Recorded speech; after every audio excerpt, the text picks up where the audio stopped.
Hello, friends. My name is Steve, and this is Steve Talks Books and Stuff. Are you new to fantasy, or are you just looking for something new to read? Today, I'll be giving you my top 10 recommendations.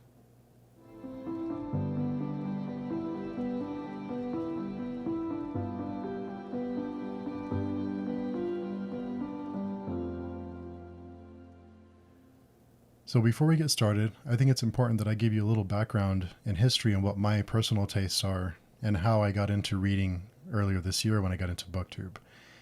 So back in January, I started getting into reading and reading a whole lot more because of Booktube. Before that, I read a lot of comic books or graphic novels or whatever you want to call them. I read a lot of comic books and graphic novels. And the books that I primarily gravitated towards were independent books, creator-owned books like Image, Boom, Top Cow, Avatar, things like that. So that's kind of what I always gravitated towards. I enjoyed the independent scene, the creator-owned. I wanted to see what the creator wanted, and not after it went through some people in a boardroom or some editors that changed what the original ideas were. So when I started the channel in January, I wanted to get into fantasy books, fantasy novels, and I didn't really know where to start. So I went with what my personal tastes were indie books. That's kind of where I started and where I thought would be a good place to start. And I had heard a lot of recommendations, and you'll probably hear a lot of the same ones over and over again, which is fine, and that's great, but I just want to give you my personal recommendations. There is one book in here that you'll see on almost every list, but the rest of them, I hope, are new and maybe open the door for you to read independent books or self-published books. So to make things easier, I'm going to start with the books on the lighter side, and then we'll get to the darker books. So I'll give you a little bit of background on the book, what to expect. I won't give you any spoilers or anything that'll spoil the experience for you, but I will be giving you a little bit of detail just so you have an idea of what to expect and what's in store for you. So the first book I'm going to recommend is on the lighter side. It's not very heavy. And I recently had both authors on the Friday conversation video. Every Friday I have someone that comes on and we have a conversation. I had both of the authors come on and chat about the book, and I just recently finished this book, but it quickly became one of my favorite fantasy books. So this first book I'm going to recommend is called Seasons of Albadone, and it's written by Alon Marche and Christopher Warman. They're husband and wife, recently married, and they wrote this book together. And the best way that I can describe this book is that most of us have played video games, and we see the NPCs running around the town or the village, and we're usually doing something else in the game. We usually have a different quest, but on the side quests, we'll run into them, we'll interact with them a little bit, but most of the time, the NPCs are just kind of there. Well, this book focuses on those NPCs that you don't really think of too often. So there's some really great stories in this book. It's chopped up in 4 different seasons, and it focuses on different groups of characters. All those characters are connected, and the stories and the characters are all meaningful. They all matter as together, so they all impact the world and what's going on in the world. And the lines sometimes interact, and they overlap each other. But the stories, they pack a lot more of an emotional punch than I was expecting, because the cover looks almost like a young adult novel. So it looks like a really light read. There is some really great emotional stories in this. It's really great subject matter that's covered in a really delicate and respectful way. But this book caught me by surprise, and it is fantastic. So if that sounds like something that appeals to you, be sure and check out Seasons of Albadone. There's some fantastic storytelling, some great character work, a world that is built that isn't full of info dumps or tons of background. The prologue is about 2 pages long, and it gives you all the information you need to get into this world and start experiencing the stories within it. And in talking with the authors, one of the big points that I got from that experience and from hearing other reviewers is that decisions matter. So decisions that these characters make really matter. Everything has a cost, and knowing that going into it, that's just enough to whet your appetite. I hope it sounds appealing, because it is a great book. Don't overlook it. It's a very short read, very easy to read. There's some really funny moments. There's some really serious moments. It has a little bit of everything. There's something for everyone here. So if what I just described sounds interesting to you, give this book a read. The next book that I'm going to recommend, and like I said, we're going to get a little bit darker. This book isn't very dark at all. There's a couple of moments in it that are a little dark, but it's still pretty light on the darkness scale. So the second book is called Red Harvest Moon, and it's written by Miles Hurt. Red Harvest Moon is the first book in the Wandering Knife series. Earlier this year, my friend Raoul Reeds and I had the opportunity to interview Miles Hurt. We had him on an interview. We asked him questions about his work, his experience, what went into Red Harvest Moon. It was a great conversation. If you're curious at all, I will leave the link up above and down below if you want to check that out. My big takeaways from this book are how well the environments are described. The environments that are described in this book, you feel like you're actually walking through the village and you're experiencing everything the characters are experiencing. You know exactly where everyone is. The world is a large world, but the way that it's written feels like you're step by step with the characters. Some great character work. There's some awesome villains. There's tons of setup, but when I say setup, I don't mean that the end of this book isn't satisfying. The book in and of itself is great. It's from front to back. It's almost seamless. There's no dips. It's relatively short, and there's some really funny moments in this book that caught me by surprise. And while the villain is great, it's not too dark, but it's a lot of setup. But like I said, the setup is enough for you to enjoy this book without feeling like something's missing. It's enough to whet your appetite for what's to come, but not enough for you to feel like something is missing at the end. The next book I'm going to recommend to you is a book that I just finished recently, and we are currently having a group read for this trilogy. So we had the opportunity to chat with the author, Mike Schell. My friend Epic and I are reading this together, and we were having a great time with it. And that book is called Aching God. Now this book is a little thicker, so it's a little bit thicker on the sides, a little denser. But this book, the pacing is almost perfect. The characters are great. I hear a lot of people compare this book to a D&D campaign that goes terribly wrong. I've never played D&D, but it did remind me of some older games that I used to play, like some RPGs that I used to play. The one thing that I took away from this book is the build-up and the way the characters deal with the interactions with all these evil creatures and evil beings, and the impact it has on them emotionally and physically. So there's some scars that you don't always see. And in a lot of fantasy, these characters go through dragons and they go through these evil monsters and they kind of brush it off. Not so in this book. In this world, these characters have scars. They have nightmares. They're recovering from what they've seen, what they've been through, and you really feel that anxiety. So there's a journey that happens. The way that the world is rolled out, you're learning about the world through these characters. So it doesn't feel like everything's being dumped on you. You learn everything about the world as the story unravels. And the way that the pacing is done is that there's a lot of buildup, and towards the end, the characters get to their destination and you almost don't want them to get there because of all the buildup. So I'm not going to spoil what happens, but the last 100 pages in this book had my palms sweaty. I was nervous. I felt anxious. And it was in the best kind of way. That rarely happens with fantasy or books in general for me to have a physical response like that. So if you're looking for this kind of book that is almost like an epic fantasy without the kind of corny dialogue, then this book should be something that should be on your radar. The next book is almost perfect. And when I say this, I actually mean this book is almost a masterpiece. There is almost no complaints with this book. We recently read the trilogy as a group, and I had the chance to talk to the author, Anthony Ryan. I had a chance to interview him for about an hour, and I'll leave that link up above and down below as well. But that book is Bloodsong. Now in Bloodsong, we follow a character named Valen, and his journey is almost like a coming-of-age story. And the amount of detail that is put into this character and the journey he takes, the struggles he goes through, and not only him, but the characters around him. And one of my big complaints about fantasy, especially more of the popular fantasy books, is that everything comes easy. So they pick up a sword, the character will pick up a sword and they're suddenly a master swordsman.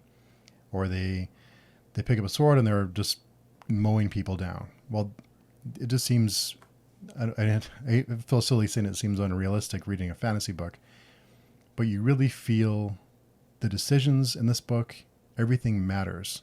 Decisions matter. You really, when there are high points, when the characters accomplish something, you feel it because you've been through this long journey with them. Now, Bloodsong is the first book in a Raven's Shadow trilogy. Now book 2 and 3 do change a little bit.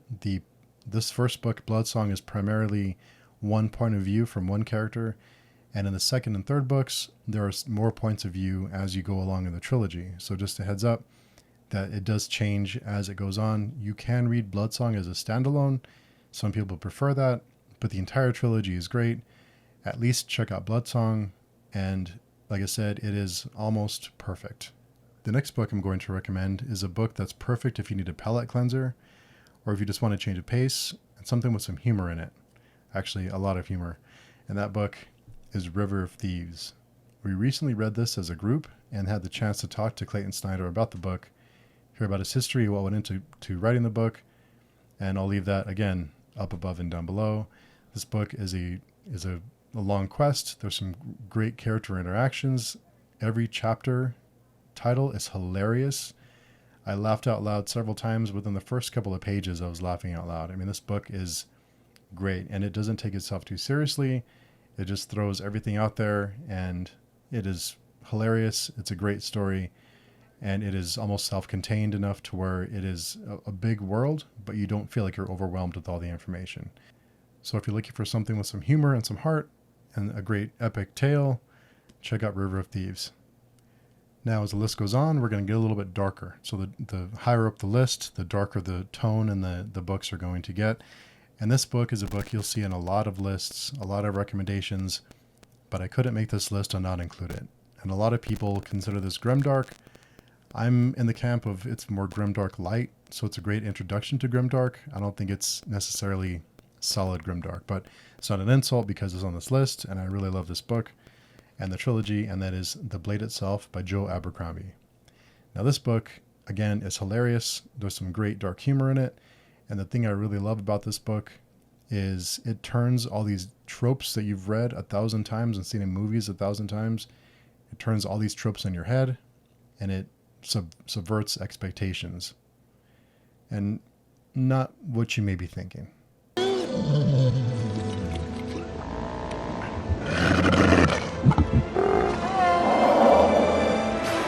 It subverts expectations in a very clever way. So it's done really well. It's hilarious. There's some great character work, some really funny moments. There's these moments where you laugh and you don't think you should be laughing. So you really get attached to these characters. It is light on plot. So if plot is very important to you, if you want something with a lot of story, then this may not be for you. But if you're looking for something light and easy to read, it is thick, but the characters are great. There's some great character work here. Joe Abercrombie is an awesome author, and we read this also earlier this year with a group of friends. Had a fantastic time. All of us loved it. It's a great trilogy, and if that sounds appealing to you, give this one a read. So the next book I'm going to recommend is getting a little bit darker. So as we go up the list, like I said, we're going to get a little bit darker in tone and subject matter, and that book is Chasing Graves by Ben Galley. This book has a touch of science fiction, a touch of horror, but it's a dark fantasy book, and you know within the first 20 pages or so that this book is not going to go the way you expect, because things happen, and the story is bonkers. The world, and I can't say too much without spoiling it for you, but basically when you die in this world, you're not really dead. So there's a fun twist on death that by the end of this book, you may be wishing that death was the end, because it almost gets worse after death for some people. There's some great world building here. There's some fun characters. The way the magic system works is really interesting and will make you think more than you would expect. This is book 1 in a trilogy, so there is more to this world if you enjoy Chasing Graves. Now the next book I'm going to get to is the first book that I read, my first fantasy book that I really got into at the beginning of the year. And I kept hearing how this book is a great introduction to grimdark, and I 100% agree. It is a solid grimdark book. And this book is Priest of Bones by Peter McLean. Now, this book is a fantasy book with a twist. So just imagine fantasy with some Peaky Blinders, with a touch of Goodfellas, some like a gangster feel to it, and that is this book. Now, there are some deeper themes being explored here. There's PTSD. There's some things that we've been through, how they affect us as we go. The big takeaway for me with this one was when someone goes to fight a war and they're gone fighting this war, when they return, how the world changes without them, and they come back to what used to be their home, and their home isn't what they remember, and everyone else has moved on. So it was deeper than I expected it to be, but it's a fantastic book. It's not too thick, but it's a great read. It's the first book in the War for the Rose Thorn series. So I believe the last book is being released this year. So it's a perfect time to jump on this train if that at all sounds appealing to you. I love gangster movies. I love those kind of stories. This book was right up my alley. Fantastic book. Check it out. Now, the next book on my list, I can't make a top 10 fantasy recommendations without this book on my list, because this book is the first book in my all-time favorite trilogy. So I don't think I'll ever have a list of fantasy recommendations without this book on it. Now, like I said, as we go higher, the darker we're getting. So this is number 9 on my list because it's more of the darker tone, but that is Kings of Paradise, and it's the first book in the Ash and Sand trilogy. Now, this book starts off very, very dark. Within the first page, you know what to expect, you know what you're in for, and it sets the table for a very dark time. But don't despair, because there is hope. So in this book, we follow Ruka and Kale, and they're two different men from two different parts of the world that have very, very different experiences, and we follow their journey growing up. And in this book, I didn't expect this book to be a coming of age story. I don't like coming of age stories. I didn't know this was a coming of age story going into it, and I'm so glad I didn't know that, because I may have avoided it. But I'm glad I didn't know, because I loved this book. The trilogy is fantastic. It is so good, but it is dark. There is violence. There is some really dark moments, but there's also some really light moments, hopeful moments, and inspiring moments. My takeaway from this book is that in a lot of fantasy books and entertainment, you oftentimes see two trains about to collide. You see characters going to intersect, and you expect something to happen to prevent this collision. So these two trains are heading towards each other, and you know these trains won't collide because they can't, because that would be crazy. And in this book, you expect something to save someone. You expect something to happen to avoid this collision. These two trains are heading towards each other. And in this book, trains collide. Characters collide. Things go down. And things you wouldn't expect to happen.